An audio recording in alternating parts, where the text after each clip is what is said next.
Párrafo sexto. Platón y Aristóteles. Platón, 34. No podía pensar este discípulo de Sócrates lo rebatido que sería por el positivismo materialista 24 siglos más tarde. Sin embargo, no encierra la escuela platónica desconocimiento y menos anulaciones de los derechos primeros de la materia, sino que los consagra en ley, en su primer base de principios de su escuela. 34. Platón vivió en los años 480 a 347 a.C. Sus doctrinas en forma dialogada retratan a su maestro. El primer principio de Platón dice, las ideas son todas una realidad, y el mundo sensible es un tránsito de lo mutable a lo inmutable, donde está aquí la fantasía, que a los insensatos de todos tiempos convertidos en críticos ramplones, porque no pueden ser filósofos, les ha venido en gana señalar como irrealizable. Yo, pues, en conocimiento de la metafísica universal, realizando los hechos físicos, digo, que nada que el pensamiento puede idear es irrealizable, porque lo que no puede llegar a la realidad, no puede idearlo el espíritu, único que puede imprimir pensamientos al ser hombre. Sí, el mundo sensible es un tránsito de lo mutable materia a lo inmutable espíritu.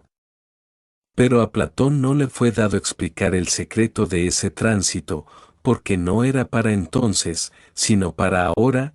35. Lea el primer rayo de luz, el espiritismo en su asiento, buscando a Dios, profilaxis de la vida, conócete a ti mismo de esta escuela, necesarias a esa comprensión. Sí, ese tránsito se verifica por la extracción que hace el espíritu sobre los cuerpos que se crea para ser hombre, de las esencias de la materia que agrega cada vez a su alma, en las que espiritualiza la materia, por lo que, no hay nada irrealizable de lo que es capaz de concebir, idear, el hombre. Lo que hace falta para que las ideas se conviertan en realidades es, que llegue su hora, es decir, que llegue el hombre al progreso necesario. ¿Acaso no resuena aún la risa del incrédulo sobre el idealismo de Julio Verne?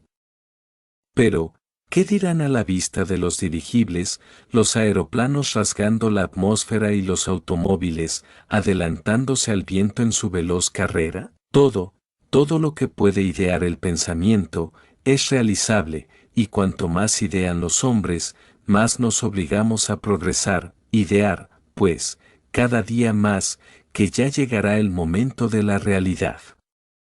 Pero idear y tener mucho optimismo en vuestra idea, como lo tuvo Platón, por herencia de su maestro y suya propia. De ese optimismo, pudo Platón concordar otro segundo principio que hoy axiomatizamos.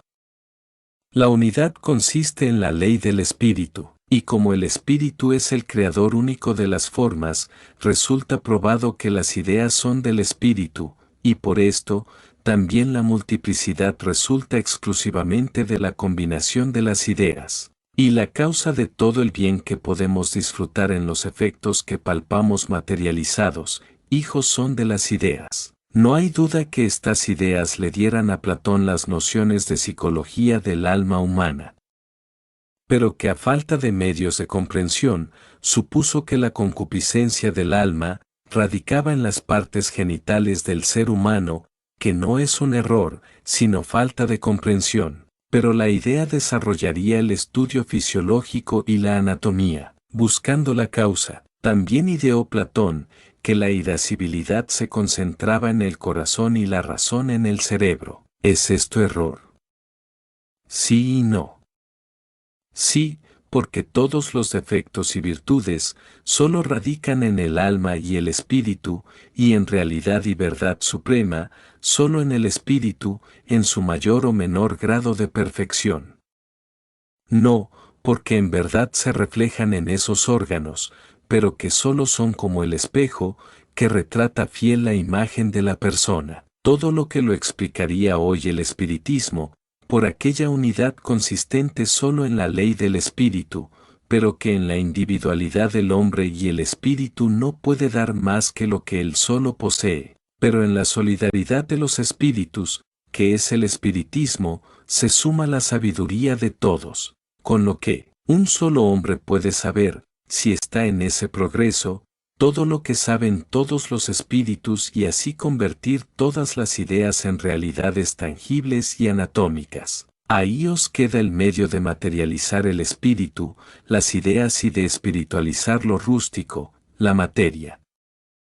Es decir, que en ese principio, son correlativas a lógica de la razón, con la metafísica de las cosas y aún de las más abstractas. El burdo materialismo, que se arrastra solo en los lodazales de Euríspides y sus corifeos supremáticos, soberbios y concupiscénicos sacerdotes de dioses materiales, el materialismo digo, abofeteado por la sabiduría del espíritu, era el único que debía motejar a Platón, como denigran hoy al indubitable maestro de todos, Moisés, por el solo hecho de hablar del Creador y del Espíritu. Pero, ¿y las razones? La lógica, esa no existe para los materialistas, no saben metafísica, no la quieren saber para verse en su realidad. Platón sostuvo, las leyes políticas como las morales son derivadas de la idea del bien, pero como hoy sentamos en verdad, las leyes humanas son reflejo de las leyes divinas. Platón concebía su república dentro del panteísmo, comprendiendo un sistema moral, debiendo formar su armonía la virtud de las ideas, en razón de nuestra razón, cuyos sentimientos debían llevarnos al supremo bien, o sea a Dios, entendiendo por Dios al Creador. Sin embargo, he de señalar el flaco de Platón, que en verdad no es una culpa, porque no era el tiempo de la suprema verdad. Platón veía identidad entre la política y la religión, pero en la moral que debían tener ambas, no pudo ver el significado de religión que es el sentimentalismo, que no es sentimiento, pero sí comprendió que el Estado tiene por objeto la formación de hombres virtuosos, que las leyes del Estado son iguales a la moral del pueblo, que el Estado debe estar subordinado al pueblo, y por fin, que la psicología del Estado es semejante a la de los individuos que componen el Estado.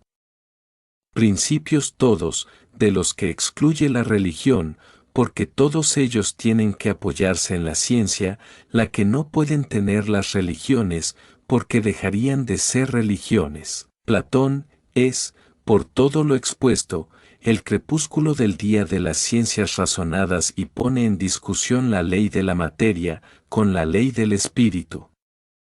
¿Qué más podía ser ni hacer? Lo cierto es que, los discípulos de Platón no cayeron en el escepticismo lamentable de los de Euclides y Antístenes y esto corrobora mi afirmación codificada de que cada hombre alcanza solo aquello que el progreso de su espíritu comprende. Aristóteles recoge y recopila en leyes científicas los idealismos razonados de Platón. Encuentro que, Hegel, en 1800, llama a Aristóteles el institutor del género humano. Bueno es admirar los hechos de los hombres, pero sin caer en los extremos. No es más el segador que el sembrador y si Set no sembrase y Abraham, Jacob y Moisés, Antulio y Sócrates no sembraran, no segaría una rica cosecha Aristóteles. Como si los profetas y Juan y Jesús no sembraran la libertad del pensamiento abonándola con sus sacrificios, no habrían encontrado jalones los hombres de hoy para la emancipación del yugo de los plutócratas,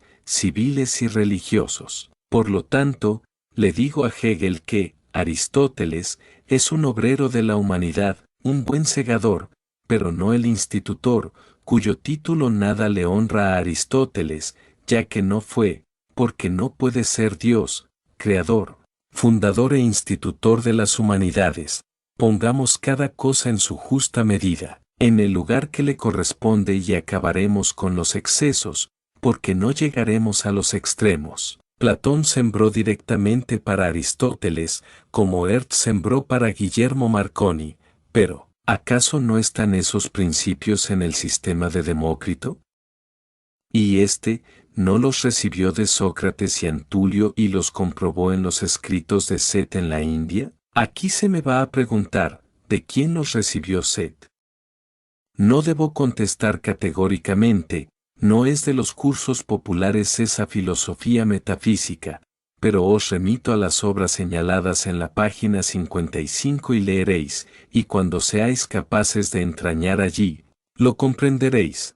Pero sabed sí, que hasta esas obras tienen su raíz en el sánscrito, o leyes de Set, en el cual los hombres empezaron a llamarse de Jehová, Moisés, Génesis. Capítulo 4, vers. 26.